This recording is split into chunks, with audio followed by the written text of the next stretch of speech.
నమస్తే అందరికీ.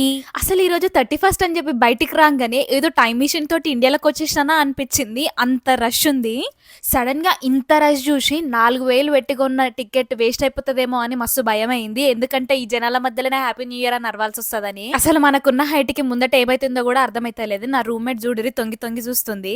ఏడ తప్పిపోయినా గానీ గుర్తుపట్టేటట్టుగా ఇద్దరం సేమ్ డ్రెస్ ఏసుకున్నామనమాట. అసలు ఇంత రష్ ఉండడం వల్ల రోడ్లతో పాటు మా మైండ్‌లు గూడా బ్లాక్ అయినాయి. ఎండు ఎడారిలో మంచినీళ్ళు దొరికినట్టుగా మాకొక ట్రాప్ దొరికింది. ఈవెంట్‌లో రిజిస్టర్ అయినోళ్ళందరికీ ఇట్లా చెయ్యి మీద స్టాంప్ ఏసి లోపలికి పంపిస్తుందన్నమాట.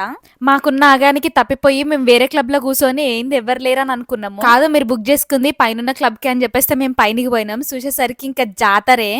తెలుగు, హిందీ, తమిళ్, మలయాళం అన్ని సాంగులు ఇరగదీసిర్రు. మస్తు డాన్స్ చేసినాము. లాస్ట్‌లో ఈ ఒక సాంగ్ పెట్టిర్రు నాకు జబర్దస్త్ అనిపించింది. మీరు కూడా ఇన్నుర్రి.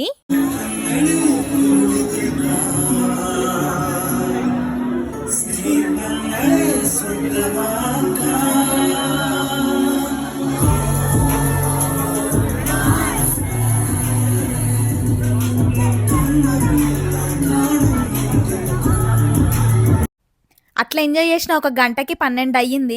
కానీ ఇండియాకి ఫోన్ చేయడానికి ఇండియాలో ఇంకా 12 కాలేదు. అయినా సరే నాకు న్యూ ఇయర్ అయింది కదా అని చెప్పి ఇంట్లోకి ఫోన్లు చేసి మరి న్యూ ఇయర్ చెప్పిన. ఆస్ట్రేలియాలో ఇది నా 3వ న్యూ ఇయర్ అన్నమాట. నా వరకైతే న్యూ ఇయర్ అనేది ఎంజాయ్ చేయడానికి ఒక డేట్ మాత్రమే. డేట్లు మారినంత ఈజీగా జీవితంలో మార్పులు వస్తాయా? కానీ నిజంగా మార్పు రావాలంటే ప్రతి డే కష్టపడాలి.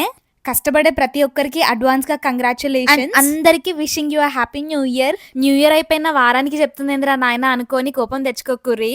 నాకు కొంచెం టైం కుదరలేక నేను చేయలేకపోయినా. ఈసారికైతే క్షమించి వదిలేసేరి. నెక్స్ట్ టైం వీడియో అయితే మినిమం మనతోటి ఉంటది అన్నట్టు చేస్తే చూడురి.